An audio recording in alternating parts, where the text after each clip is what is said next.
اس بارے میں دو حصے ہیں۔ پہلے حصے میں سورہ نساء کا بقیہ حصہ اور دوسرے حصے میں سورہ مائدہ کا ابتدائی حصہ بیان ہوا ہے۔ پہلے حصے میں 3 باتیں بیان ہوئی ہیں: یہود کی مذمت، نصارہ یعنی عیسائیوں کی مذمت، احکام میراث۔ پہلی بات، یہود کی مذمت۔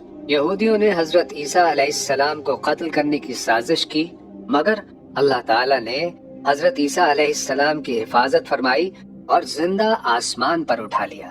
اور یہود اپنی بدعمالیوں، عہد شکنی، آیات الہی کا انکار اور انبیاء کی مخالفت پر مذمت کے مستحق ٹھہرے۔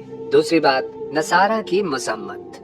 نصارہ یعنی عیسائی حضرت عیسیٰ علیہ السلام کے بارے میں حد سے بڑھ گئے اور انہیں اللہ کا بیٹا قرار دے کر باپ، بیٹا اور روح القدس پر مشتمل عقیدہ تثلیث اختیار کر لیا۔ تیسری بات، احکام میراث۔ بہنوں کے حصے بیان کیے گئے۔ اگر ایک بہن ہو تو اس کو آدھا ملے گا اور ایک سے زیادہ کو 2/3، اور اگر بھائی بھی ہوں تو لڑکے کو لڑکی سے دگنا ملے گا۔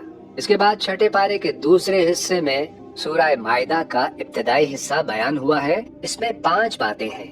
پہلی بات، معاہدوں اور وعدوں کی پابندی۔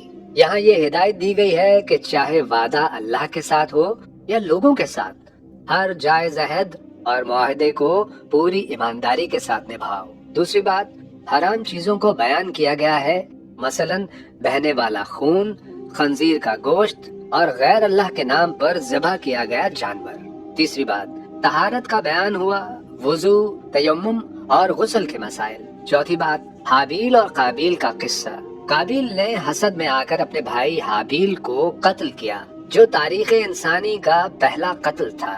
اس واقعے کو بیان کرنے کے بعد قتل اور چوری جیسے جرائم کی سخت ممانعت اور سزاؤں پر حکم دیا گیا۔ پانچویں بات، یہود و نصارہ کی مذمت۔ یہود و نصارہ خود کو اللہ تعالیٰ کا بیٹا کہلاتے تھے، حالانکہ ان پر اللہ کا عذاب بھی آتا رہا۔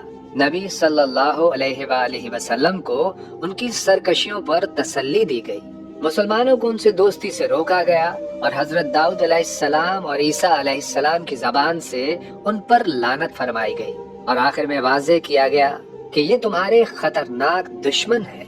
یوں